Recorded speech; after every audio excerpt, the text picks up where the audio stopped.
Poursuite des travaux à la SEN'CO ce jeudi 15 décembre. Les commissions examinent chaque cas et tentent de trouver un consensus. Ce jour, considéré comme dernier pour ces échanges directs, ne l'est plus. Un accord n'est pas très proche, surtout en ce qui concerne la date de la tenue des élections présidentielles et législatives. Et 32 millions de dollars américains réclamés au gouvernement par le Sénat en faveur de l'Office de voirie et drainage. La Chambre haute du Parlement a exprimé cette demande pour permettre à l'OVD de réhabiliter les routes de Kinshasa qui, selon le rapport de la commission spéciale du suivi routier du Sénat, sont très délabrées. Et enfin, le président du Soudan du Sud lance un appel au dialogue. Devant le Parlement, Salva Kiir invite autour d'une même table tous les partis au pouvoir comme opposition en exil afin de contribuer pour le retour de la paix sur toute l'étendue du territoire sud-soudanais. Les travaux de discussion directe se poursuivent en 3 commissions à la SEN'CO. Hier mercredi, le président de la Commission électorale nationale indépendante s'est expliqué à la commission élections. Corneille Nangaa a fait comprendre aux participants que la tenue des élections dépend des politiques à ce stade, mais aussi et surtout des moyens disponibilisés pour la CENI. La commission décrispation politique analyse au cas par cas les mesures de décrispation concernant les prisonniers et les exilés politiques. Au-delà du débat houleux de cette commission, l'objectif demeure atteindre la décrispation politique, a souligné le sénateur Mukunda Bonza, délégué de l'opposition signataire de l'accord de la Cité de l'Union africaine. Décidément, les travaux sont encore loin de la fin. Les participants à ce dialogue autour de la SEN'CO ne sont pas encore tombés d'accord sur le calendrier des élections. Les délégués du rassemblement jusqu'à ce mercredi veulent que la présidentielle et les législatives se tiennent juste après l'enrôlement des électeurs, donc en 2017, tandis que les signataires de l'accord du 18 octobre dernier s'en tiennent à avril 2018. Un plan de contingence de la population préparé par la MONUSCO en cas de dérapage le 19 décembre. Et c'est qu'a fait savoir Théophane Kinda, porte-parole adjoint de la MONUSCO lors de la conférence de presse hebdomadaire de la mission onusienne mercredi à Kinshasa. Il s'agit d'un plan de protection approprié en cas de détérioration de la situation que la mission onusienne a mise en place, a expliqué Théophane Kinda. En termes clairs, a-t-il poursuivi, il s'agit du renforcement des forces onusiennes à Kinshasa et aussi dans les grandes villes de la RDC, comme Lubumbashi et Goma.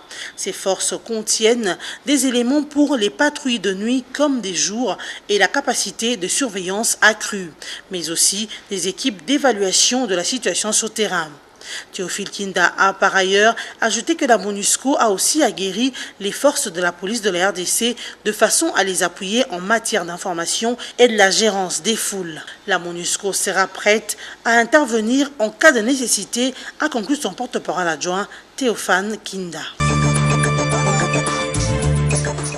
Le chef de la localité de Luofu et un sénateur sont accusés d'être instigateurs du massacre civil à Luanga, dans les territoires de Lubero.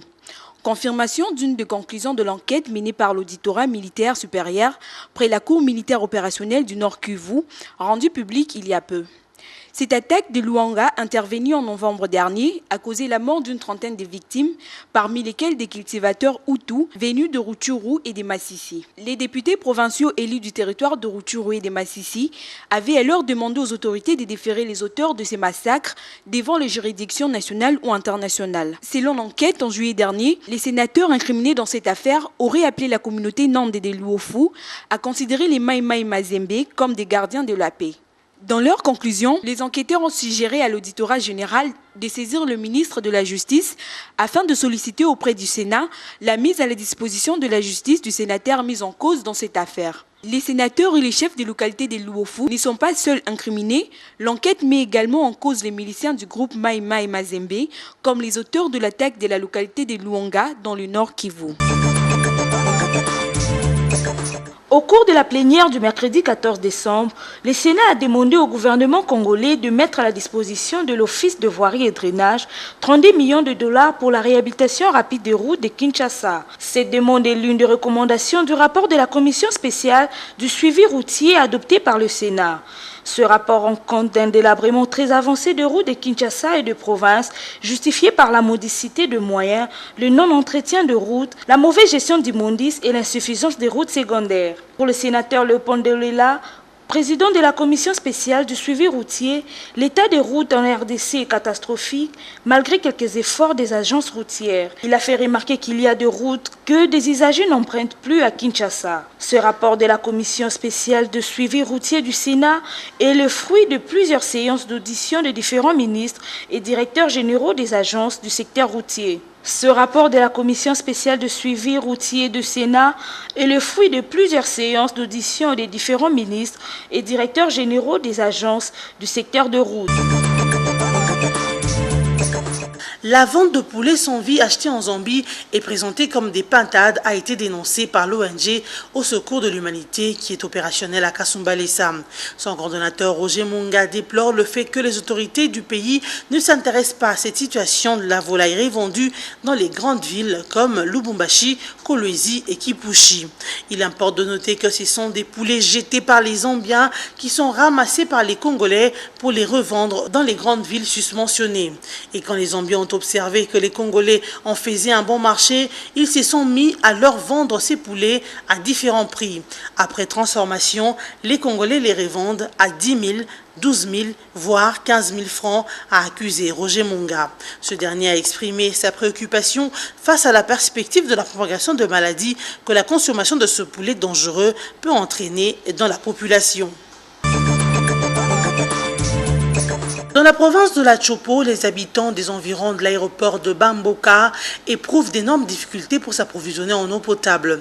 Cette situation pousse les femmes de cette province à traverser environ 17 km à pied en pleine forêt pour atteindre les sources d'eau dont l'accès n'est toujours pas facile en saison de pluie. Face à cette difficulté d'approvisionnement en eau potable, l'infirmier Roger Mokonda de Bamboka se dit inquiet de la consommation de l'eau des sources par les populations. L'eau de source qui n'est pas appropriée car elle favorise la contraction de maladies d'origine hydrique, surtout chez les enfants, a expliqué cet infirmier. Il souligne aussi que chaque semaine dans sa zone de santé, il reçoit environ 7 enfants de moins de 5 ans souffrant de la diarrhée. Et plusieurs enfants malades soignés avec des méthodes traditionnelles trouvent la mort. En outre, les habitants de Bamboka font appel aux autorités congolaises pour l'adduction d'eau potable dans leur village. De son côté, la direction de la Régie des eaux à Kisangani indique qu'elle est en plein élargissement de son réseau de distribution d'eau potable à Bamboka. Une démarche qui nécessite beaucoup de moyens financiers, a expliqué le directeur provincial de la Régie des eaux, Floribert Sadala. Ce dernier en appelle aux personnes de bonne volonté pour la réalisation de ce projet, dont le coût est estimé à environ 100 000 $ américains. Vous manquez des fonds pour protéger votre patrimoine culturel? L'ambassade des États-Unis à Kinshasa reçoit des demandes pour les fonds pour la conservation du patrimoine culturel.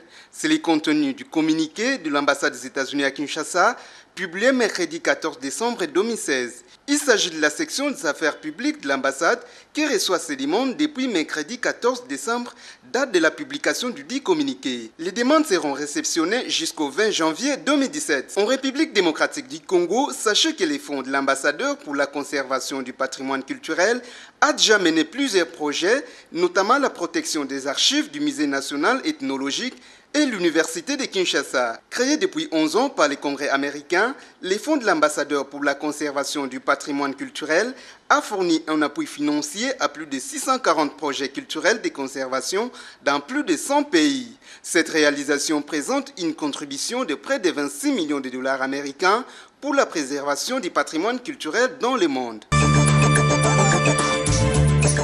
Après plusieurs avertissements de l'ONU sur les conséquences de la crise politique qui sévit au Soudan du Sud, le président sud-soudanais Salva Kiir a lancé devant le Parlement un appel au dialogue ouvert à tous les partis, y compris ceux de l'opposition en exil, qui penseraient contribuer à rétablir la paix dans les territoires sud-soudanais. Ce, après 3 ans de guerre civile dans les pays. J'appelle ceux qui portent encore des armes à cesser de détruire leur propre pays et à se joindre au processus de dialogue national, a déclaré le président sud-soudanais. Salva Kiir demande à cette même occasion à l'armée nationale sud-soudanais et à tous les organes de sécurité de respecter leur mandat constitutionnel, mais aussi de protéger tous les citoyens et leurs propriétés. Vous vous souviendrez que 4 ans se sont écoulés depuis le début de la guerre civile provoquée par des antagonismes politico-ethniques entre le président Kiir et son ancien vice-président Riek Machar. C'est cette guerre qui est à la base de la crise politique actuelle au Soudan du Sud.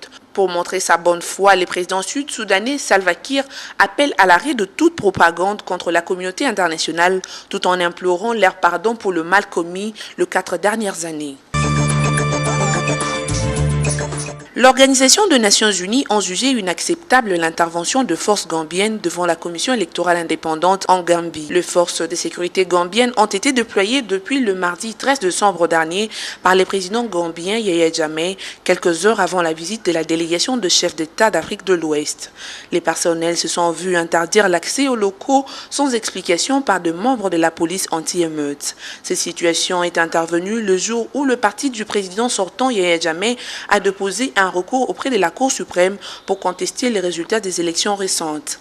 Vu l'absence de quelques juges pour siéger à la Cour suprême depuis mai 2015, l'Ordre des avocats gambiens estime qu'il n'existe aucun mécanisme légal et légitime pour statuer sur le recours électoral de Yahya Jammeh. De son côté, l'opposition rejette toute action menée par les présidents sortants, relevant le fait que désigner de nouveaux juges à la Cour suprême pour statuer sur ces recours entraînerait inévitablement des délais supplémentaires. Notez par ailleurs que la délégation de chef d'État de la CEDEAO a fait savoir qu'une action militaire serait envisageable en dernier ressort pour déloger de force Yahya Jammeh de son trône de président de la Gambie. Mesdames, Messieurs, voici de quoi a été constitué ce journal. Poursuite des travaux à la SANCO ce jeudi 15 décembre. Les commissions examinent chaque cas et tentent de trouver un consensus. Ce jour, considéré comme dernier pour ces échanges directs, ne l'est plus. Un accord n'est pas très proche, surtout en ce qui concerne la date de la tenue des élections présidentielles et législatives. Et 32 millions de dollars américains réclamés au gouvernement par le Sénat en faveur de l'Office de voirie et drainage. La Chambre haute du Parlement a exprimé cette demande pour permettre à l'OVD de réhabiliter les routes de Kinshasa qui, selon le rapport de la commission spéciale du suivi routier du Sénat, sont très délabrées. Et enfin, le président du Soudan du Sud lance un appel au dialogue devant le Parlement. Salva Kiir invite autour d'une même table tous les partis au pouvoir comme opposition en exil afin de contribuer pour le retour de la paix sur toute l'étendue du territoire sud-soudanais. C'en est fini pour ce soir. Merci de nous avoir suivis.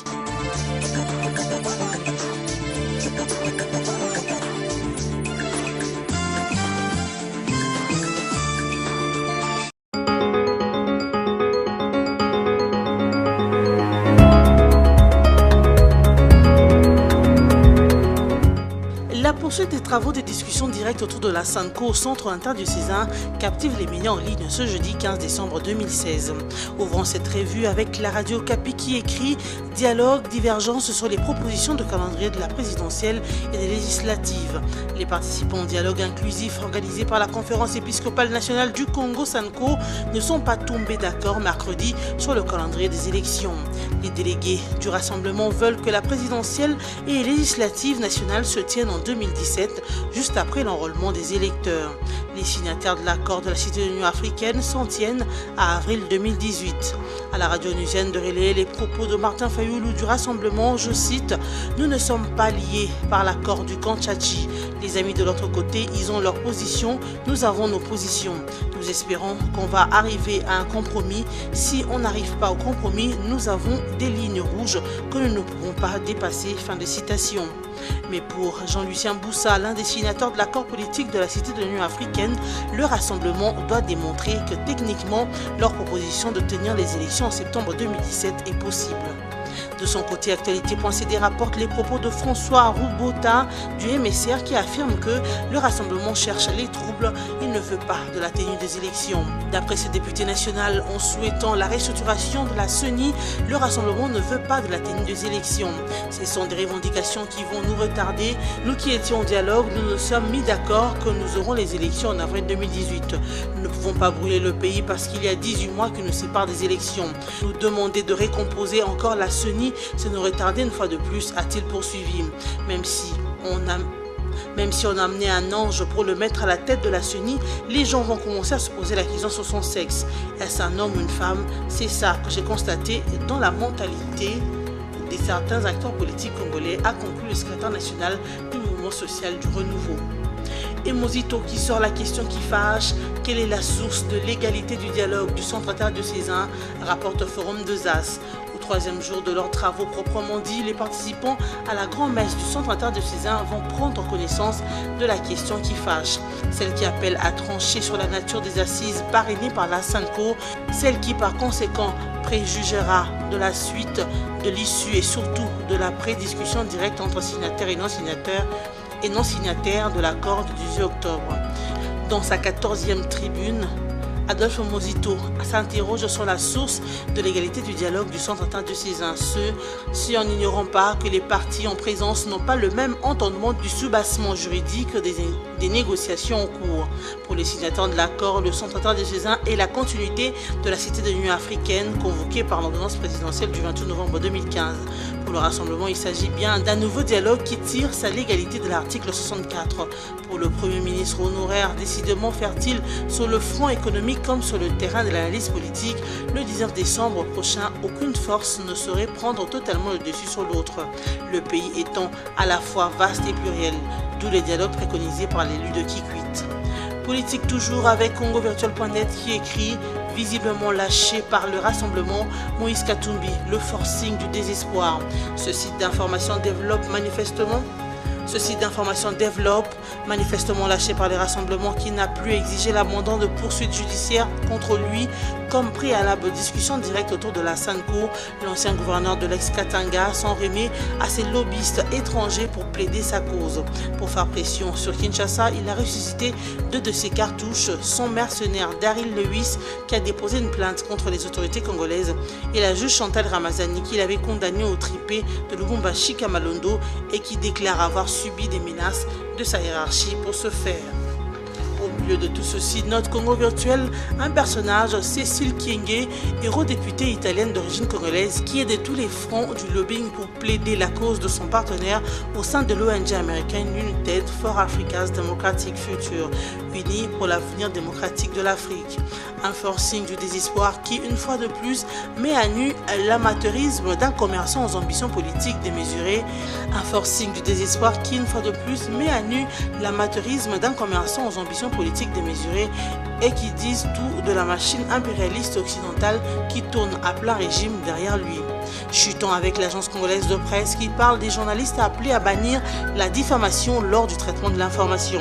Le président de l'Union nationale de la presse du Congo, UNPC, Kasonga Chilunde, a appelé les journalistes de la RDC à bannir la diffamation et les accusations fortuites lors du traitement de l'information.